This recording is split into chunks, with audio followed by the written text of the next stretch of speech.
Pemirsa, selamat malam. Nilai fantastis dugaan kerugian negara dalam kasus Tata Niaga Timah senilai 300 triliun rupiah menjadi alarm bahwa harapan atas pemberantasan korupsi di negeri ini masih jauh panggang dari api.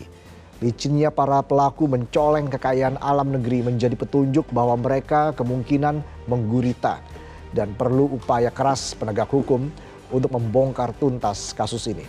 Inilah yang akan kami sajikan dalam editorial malam hari ini. Jangan biarkan koruptor bersorak. Bersama saya, Valentinus Reza.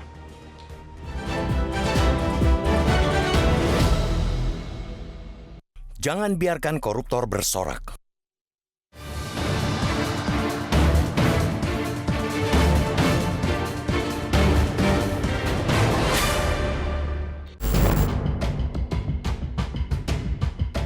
Kejaksaan Agung atau Kejagung menyebut uang negara yang digarong para koruptor dalam kasus dugaan korupsi Tata Niaga Timah mencapai 300 triliun rupiah dari perkiraan semula 271 triliun rupiah. Fantastis, sebut Jaksa Agung ST Burhanuddin dalam konferensi pers siang tadi. Nilai baru itu didapat berdasarkan hasil perhitungan Badan Pengawasan Keuangan dan Pembangunan atau BPKP dalam kasus dugaan korupsi Tata Niaga Komoditas Timah wilayah izin usaha pertambangan atau IUP PT Timah Tbk tahun 2015 sampai 2022. Dalam kurun waktu 7 tahun, 300 triliun rupiah uang negara raib jadi bancakan para koruptor. Kejagung sudah menetapkan 21 tersangka dalam kasus itu, mulai dari perusahaan pengelola tambang, bekas direksi BUMN, hingga pejabat pemerintah Bangka Belitung. Bukan tak mungkin, kasus itu akan menyeret para petinggi di pusat mengingat jumlah duit yang dikeruk begitu fantastis. Itu baru sektor tambang, dan itu pun dari komoditas timah. Belum dari komoditas tambang lainnya. Tak salah jika Transparency International masih menempatkan Indonesia sebagai gudangnya koruptor. Dari skala 0 sangat korup hingga 100 sangat bersih, indeks persepsi korupsi atau IPK Indonesia mendapat skor 34 pada 2023, sama persis dengan skor yang didapat pada 2022. Jika ditarik ke belakang, skor 34 adalah skor yang sama saat Joko Widodo pertama kali menjabat sebagai presiden pada 2014. Artinya, pemberantasan korupsi jalan di tempat selama hampir 1 dekade. Penurunan IPK itu turut menjatuhkan urutan IPK Indonesia secara global. Dari 180 negara yang disurvei, peringkat Indonesia dalam pemberantasan korupsi melorot pada 2023 ke posisi 115 dari 110 pada tahun sebelumnya. Pengungkapan kasus korupsi timah yang saat ini sedang disidik Kejagung adalah bagian dari upaya memperbaiki IPK itu. Pastinya bukan sebuah pekerjaan ringan, karena yang dihadapi adalah kasus yang sudah berlangsung selama 7 tahun dan dengan nilai yang fantastis, bahkan teramat fantastis. Pengungkapan kasus itu pun masih dibumbui drama dugaan penguntitan Jaksa Agung Muda Bidang Pidana Khusus atau Jampitsus oleh anggota Densus 88. Pasukan terlatih milik Polri itu bukannya menangkap teroris, malah tertangkap basah tengah menguntit gerak-gerak Jampitsus. Jika drama itu benar adanya, publik tentu bertanya-tanya, apa karena Densus 88 sedang kurang kerjaan atau justru lagi dapat tambahan kerjaan baru karena kasus timah terungkap ke publik? Korps Adiaksa tentu tak boleh gentar atas apapun upaya intimidasi jika Kejagung menyurutkan langkah koruptor yang bersorak. Pemberantasan korupsi mesti disadari sejak awal tentu akan mendapatkan perlawanan dari pelaku korupsi. Jangan sampai lupa, korupsi hanya bisa dilakukan oleh pemegang kekuasaan bersama kroni-kroninya. Orang yang tak berada di lingkaran kekuasaan, jangan bermimpi bisa korupsi. Cukup jadi copet saja di pasar. Kita tunggu gebrakan Kejagung masuk ke lingkaran kekuasaan.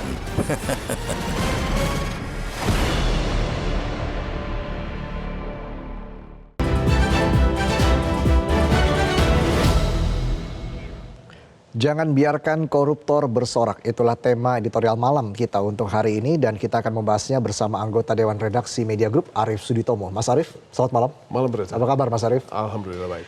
Ini angka 300 triliun rupiah ini kan fantastis tadi seperti yang dikatakan oleh ST Burhanuddin begitu ya, Jaksa Agung. Kalau kita lihat 300 triliun itu seperti 6 kali investasi di IKN saat ini ya. Kalau sekarang kan investasi di IKN itu 50 triliun rupiah. Ini 6 kalinya. Artinya apakah memang ke depan pengungkapan kasus ini akan berjalan sangat sulit, Mas Arief? Anda melihatnya seperti apa ini? Harusnya tidak ya. Kita harus melihat ini sebagai sebuah momentum. Kejaksaan Agung harus melihat ini sebagai sebuah momentum. Karena peran Kejaksaan Agung untuk menangani kasus-kasus korupsi dalam hari-hari atau dengan kasus-kasus seperti inilah kita mengharapkan mereka untuk menuntaskan ini dengan baik ya, karena salah satu hal yang kita harapkan untuk melakukan penuntasan atau menindak kasus korupsi dengan baik itu adalah Kejaksaan Agung. Karena KPK itu adalah lembaga ad hoc yang sebenarnya tidak harus ada kalau misalnya Kejaksaan Agung bisa melakukan fungsi dan perannya dengan sangat-sangat baik. Tapi kan kita perlu artinya kita perlu institusi tambahan ya. Jadi kalau ini bisa digunakan sebagai momentum untuk memperlihatkan bahwa apa yang dilakukan oleh Kejaksaan Agung dengan kasus 300T ini, kerugian negara 300T ini di pertambangan timah, ini dilakukan dengan semurni-murninya hanya untuk karena sebuah kasus pelanggaran dan pemberantasan korupsi. Ini merupakan sebuah titik balik yang amat sangat bisa dihargai oleh publik. Dan ini merupakan salah satu hal yang harus dibuktikan, harus diperjuangkan, dan kita harus dukung untuk menyemangati Kejaksaan Agung agar kasus ini adalah kasus yang semata-mata hanya untuk pemberantasan korupsi. Tidak ada kemasukan faktor politik, tidak ada kemasukan faktor apapun di dalamnya, hanya untuk memberantas korupsi. Termasuk tidak ada faktor balas dendam dan sebagainya ya? Apapun itu, apapun motifnya tidak ya? boleh, ini hanya untuk pemberantasan korupsi. Iya, kerugian negara ini kan dilihat dari penurunan aset lingkungan yang fantastis, ya Mas Arief. Dan tentunya kita tidak mau yang terungkap ini hanya bisa dibilang coronya saja begitu. Kepalanya ini kalau kita mau nangkap ular kan kepalanya kita pegang nih. Nah itu bagaimana Mas Arief Kejaksaan bisa mengungkap siapa sebenarnya sosok di balik korupsi timah ini? Ya, kita memang harus menantikan prosesnya ya. Tetapi salah satu hal yang memang tidak boleh tidak boleh kita lewatkan adalah proses demi proses. Hari ini kita sudah mendapatkan sebuah pengumuman dari pihak Kejaksaan Agung bahwa ada satu lagi pejabat mantan pejabat dari SDM ya yang pada akhirnya dinyatakan sebagai tersangka. Dan ini merupakan salah satu perkembangan yang sangat baik. Dan kalau misalnya masih ada lagi pihak-pihak yang diduga masih merupakan orang-orang yang lebih bertanggung jawab atas kasus ini, siapapun itu merupakan salah satu hal yang pada akhirnya akan memberikan kredit buat Kejaksaan Agung agar mereka juga bisa dianggap sebagai salah satu simbol dari pemberantasan korupsi, simbol dari bagaimana kita melawan para koruptor, dan juga kita mungkin ini kasus ini kita akan membantu untuk mendapatkan perbaikan dari indeks korupsi kita gitu ya, indeks persepsi korupsi. Kalau misalnya sekarang Transparency International itu dari skala 0 sampai 100 gitu ya. Kita di skala 34 itu merupakan salah satu hal yang harus kita jangan sampai jeblok lagi lah istilahnya ya. Dan ini merupakan salah satu upaya agar ini bisa dijadikan momentum sekali lagi bagi Kejaksaan Agung untuk membuktikan bahwa mereka juga sanggup. Ya, karena kan investor jika datang ke Indonesia juga pikir-pikir dua kali nih, ya kan? Bagaimana kita harus investasi sementara korupsi di Indonesia angkanya masih cukup tinggi begitu. Tapi kita akan membahas itu lebih jauh, pemirsa. Tapi kita dengarkan dulu pernyataan dari Jaksa Agung berikut ini. Hasil perhitungannya cukup lumayan fantastis. Yang semula kita perkirakan 271 dan ini adalah mencapai sekitar 300T. Dan tentunya untuk teman-teman ketahui bahwa perkara timah telah memasuki tahap akhir pemberkasan dan diharapkan dalam seminggu ke depan, saya mengharapkan dalam seminggu ke depan sudah dilimpahkan ke pengadilan. Ketika ada tersangka baru tadi sudah disinggung oleh Mas Arief dari ex-Dirjen Minerba, SDM. Ini apa artinya nih Mas Arief? Apakah memang sudah sangat mengakar ini korupsi timah ini? Ya, terbukti paling tidak adalah korupsi itu it takes two to tango ya, bahwa tidak akan ada kesempatan kalau misalnya tidak ada yang meladeni. Dan dalam hal ini adalah birokrat juga merupakan salah satu faktor yang membuka pintu peluang itu bisa kecil, bisa lebar, dan dalam suatu situasi ini kita bisa buktikan bahwa dari mulai swasta, dari mulai birokrat itu terlibat semua gitu ya. Dan ini merupakan salah satu kesempatan untuk kita bisa membersihkan beberapa sektor untuk kita buktikan bahwa Kejaksaan Agung juga bisa. Dan kalau kita lihat, salah satu hal yang kita harus kasih kredit ya juga kepada Kejaksaan Agung adalah mereka itu juga sudah mulai melakukan berbagai macam upaya-upaya preventif terhadap korupsi. Misalnya mereka dengan melakukan penandatanganan Memorandum of Understanding dengan berbagai macam pihak, khususnya BUMN gitu. Dan melihat apa yang sudah mereka lakukan dengan berbagai macam proyek-proyek besar dengan BUMN seperti mereka lakukan dengan Pertamina, itu hal-hal yang pada dasarnya menjadi moral hazard itu bisa ditekan sebaik mungkin. Dan itu merupakan salah satu hal yang kita harus apresiasi ya dari Kejaksaan Agung.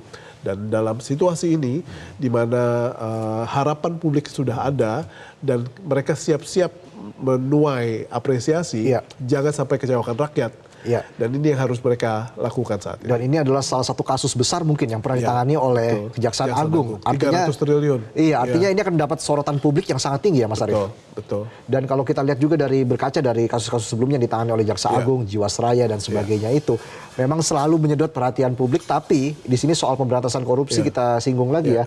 Bagaimana dampaknya soal Transparansi Internasional tadi yang menempatkan Indonesia sebagai salah satu gudang koruptor itu akan berdampak kepada citra Indonesia di masa depan. Tapi jangan dijawab dulu, Mas Arief, kita harus jeda dulu. Kami akan kembali usai jeda, tetaplah di Editorial Malam.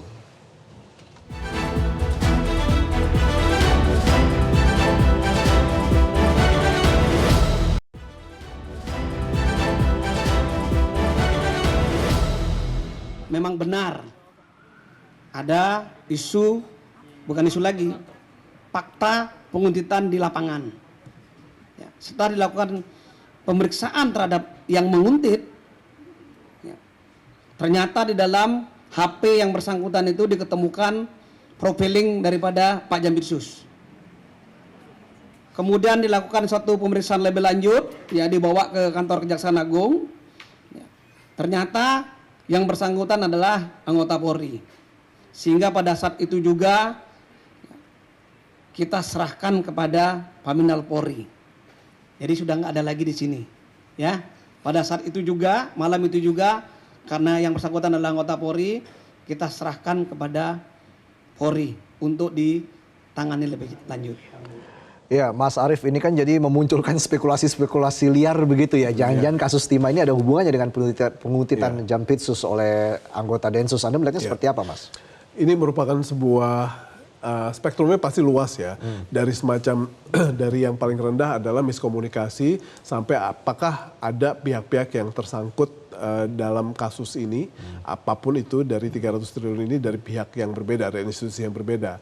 Namun kan kita tidak boleh berspekulasi. Kejaksaan Agung dan institusi-institusi lain merupakan aset dari bangsa ini untuk memerangi apapun yang sifatnya buruk dan khususnya korupsi. Jadi kalau misalnya kita mau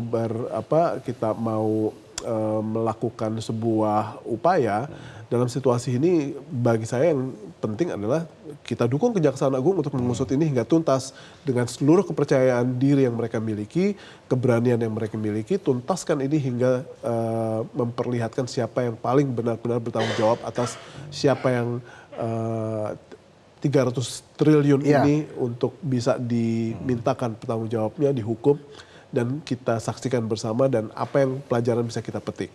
Tetapi kalau perjalanannya menuju vonis tersebut atau penuntutan tersebut masih tersendat-sendat, disitulah publik akan semakin ragu bahwa Kejaksaan Agung akan bisa percaya diri, berani untuk bisa menuntaskan kasus korupsi ini. Intinya semua yang kecipratan 300 triliun itu harus bertanggung jawab begitu ya. Bagaimana Kejaksaan Agung juga bersikap untuk menghadapi intimidasi-intimidasi yang dilakukan oleh pihak lain begitu, khususnya soal pemberantasan kasus korupsi ini?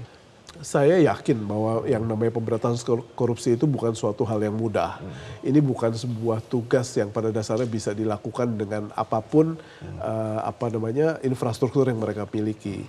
Harus ada satu elemen lagi ya, berani gitu ya. Dan ini merupakan salah satu hal yang ditunggu publik karena Kejaksaan Agung merupakan sebuah institusi yang sebenarnya kita harapkan sejak dulu untuk bisa memerangi korupsi. KPK datang itu adalah sebagai lembaga ad hoc yang sewaktu-waktu bisa kita bubarkan, tetapi kejaksaan nggak bisa kita bubarkan. Dan ini merupakan salah satu hal yang sekali lagi saya tidak akan bosan-bosan untuk bilang bahwa ini adalah momentum buat Kejaksaan Agung untuk membuktikan bahwa mereka bisa, mereka sanggup dan mereka berani. Sejauh mana kita lihat nanti nyali dari Kejaksaan Agung ya. Itu yang harus kita tunggu bareng-bareng. Kembali lagi soal Transparency International yang menempatkan Indonesia sebagai salah satu gudang koruptor. Nah ini tentunya kan akan berdampak pada citra Indonesia di mata internasional, khususnya kepada para investor, Betul. Mas Arief. Artinya bagaimana Anda melihat ini? Sementara kita kan selalu apa ya, selalu menggaung-gaungkan bahwa Indonesia itu ramah bagi investor itu. Mas Arief melihatnya seperti apa? Yang namanya Corruption Perception Index itu kan tidak berdiri sendiri ya, Reza. Jadi salah satu hal yang memang harus kita buktikan adalah bagaimana upaya kita dalam menyiapkan perangkat hukum, bagaimana kita memperlihatkan bahwa upaya preventif kita juga baik, bagaimana kita upaya penindakan, penyidikannya, dan bagaimana kita memberikan contoh tentang para pejabat negara kita untuk melakukan good governance dengan baik, itu merupakan hal yang menjadi kombinasi. Jadi it takes the whole village to fight corruptors, it takes the whole village to eradicate corruption, dan ini merupakan salah satu hal yang tidak bisa kita bebankan pada KPK saja misalnya atau Kejaksaan Agung saja, tetapi memang semua orang, bahkan kita pun dari media juga harus ikut serta. Kalau misalnya hari ini kita dibutuhkan untuk menyemangati Kejaksaan Agung untuk berani, dan itulah yang kita akan lakukan. Sehingga kalau kita semua bergerak baik, dan yang paling penting juga adalah bagaimana sekarang perangkat hukum yang menjadi dasar hukum dari pemberantasan korupsi itu juga harus disempurnakan. Karena banyak sekali hal yang kita ketahui, misalnya independensi lembaga-lembaga pemberantas korupsi itu juga merupakan salah satu hal yang harus diperbaiki, itu dasar hukumnya. Sehingga ini yang merupakan salah satu hal yang menjadi PR-PR kita ke depan. Dan juga jangan sampai liputan investigatif dihilangkan, begitu kan? Apalagi itu. Karena kita tidak akan mungkin memperbaiki Corruption Perception Index kita tanpa kita perbaiki setiap elemen yang ada. Tapi kita masih jalan di tempat ini, Mas Arief. Oh iya, kalau kita melihat itu bahkan melorot ya. Kalau misalnya kita lihat dari 180 negara yang disurvei, 2023 itu peringkat kita ke 115. Sementara 2022 posisi kita di 110. Dan kita perception index-nya, corruption perception index-nya balik lagi ke 34. Jadi ya nggak gerak-gerak. Memang harus ada perbaikan yang benar-benar luar biasa ya. Betul, jadi ya kalau kita sekarang ingin menoleh ke belakang, siapa yang salah? Kita rame-rame semua salah. Untuk pada akhirnya membiarkan situasi pemberantasan korupsi kita sampai jalan di tempat seperti ini. Oke, nah seperti apa pendapat masyarakat terkait dengan tema editorial malam kita hari ini? Jangan biarkan koruptor bersorak. Kita akan bahas usai jeda, tetaplah di editorial malam.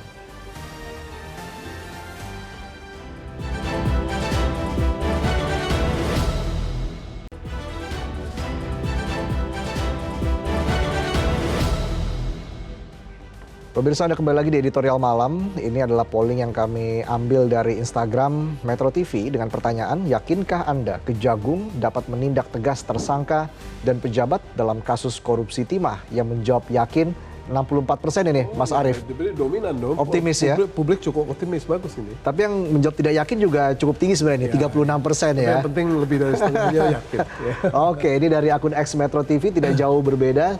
Tapi yang mengatakan tidak yakin justru 80% ini. Mas Arief yang mengatakan yakin hanya 20%. Jadi di akun X ini ya tidak yakin masyarakat Kejagung dapat menindak tegas tersangka dan pejabat dalam kasus korupsi timah. Ya kembali lagi Mas Arief, karena memang hukum di Indonesia ini terhadap para koruptor kok sepertinya sangat lemah. Ada remisi dan sebagainya. Di mana itu perampasan aset yang hingga saat ini juga belum disahkan. Ini bagaimana Mas Arief melihat ini? Seharusnya kalau misalnya kita sekarang mau menguji seberapa berani Kejaksaan Agung, itu kita tidak harus berpikir sampai ke vonis. Yang paling penting adalah sekarang dalam proses penyidikan, bahkan nanti proses yang memang menjadi esensi dari tupoksi kejaksaan adalah merumuskan, memformulasikan tuntutan. Seberapa jauh dia bisa memberikan tuntutan hukuman yang maksimum gitu ya. Sehingga karena kalau vonis itu kan sudah ada unsur hakim, segala keyakinan mereka dan proses pemeriksaan di sidang nanti. Tetapi yang paling harus bisa menjadi bagian dari proses pembuktian adalah bagaimana pihak-pihak yang bisa diidentifikasi oleh Kejaksaan Agung sebagai pihak yang turut bertanggung jawab dalam memberikan kerugian negara sampai 300 triliun. Itu harus diperiksa. Apakah itu sebagai saksi atau itu sebagai benar-benar menjadi tersangka baru, itu harus dilakukan. Dan rumusan dari tuntutan yang akan mereka buat, itu merupakan salah satu hal yang kita harus lihat bersama-sama. Karena kan masyarakat juga pasti melihatnya ini berharap ya, sangat berharap. Ya saya ingin melihat yang korupsi ini ya miskin begitu. Itu sebenarnya bukan kewenangan Kejaksaan Agung. Tapi salah satu hal yang sekarang kita harus nantikan adalah seberapa jauh Kejaksaan Agung bisa merumuskan atau memformulasikan jumlah tuntutan yang memang akan memiskinkan atau akan menjerakan mereka. Karena kalau misalnya dituntutnya ringan-ringan saja, ya hakim juga harusnya ada hukuman yang setimpal yang bisa menjerakan agar tidak terjadi lagi hal seperti ini. Pelajaran apa yang bisa kita ambil, Mas Arief? Ini merupakan salah satu hal yang memang kalau misalnya kita amati ya, bahwa desakan publik, bahwa urgensi yang pada akhirnya dicontohkan atau diteriakkan oleh publik tentang betapa pentingnya kita menghadapi situasi-situasi seperti ini, di mana pemberantasan korupsi itu merupakan tugas dari berbagai macam institusi, ini merupakan salah satu yang harus kita teriakkan. Dan pelajaran yang kita petik adalah kalau publik belum rame, itu pressure-nya belum kencang. Ya, jadi tunggu viral dulu. Jadi mau viral atau pressure-nya sedemikian besar, sehingga pada akhirnya baik itu politisi atau pejabat negara juga ikut mendukung apa yang publik inginkan. Gitu ya. Jadi pelajarannya adalah jangan sampai publik itu turun ke jalan karena ragu terhadap Kejaksaan Agung. Jadi ini merupakan sekali lagi, ini adalah momentum terbaik untuk membuktikan bahwa Kejaksaan Agung bisa dan Kejaksaan Agung berani. Ya, kita akan lihat seberapa besar nyali dari Kejaksaan Agung untuk melakukan pemberantasan korupsi, khususnya korupsi timah ini. Terima kasih Mas Arief Suditomo sudah bergabung bersama kami dalam editorial malam. Saya Valentinus Reza mewakili kerabat kerja yang bertugas mengucapkan terima kasih atas perhatian Anda. Sampai jumpa. Metro TV. Jelajahi cara baru mendapatkan informasi. Download Metro TV Extend sekarang.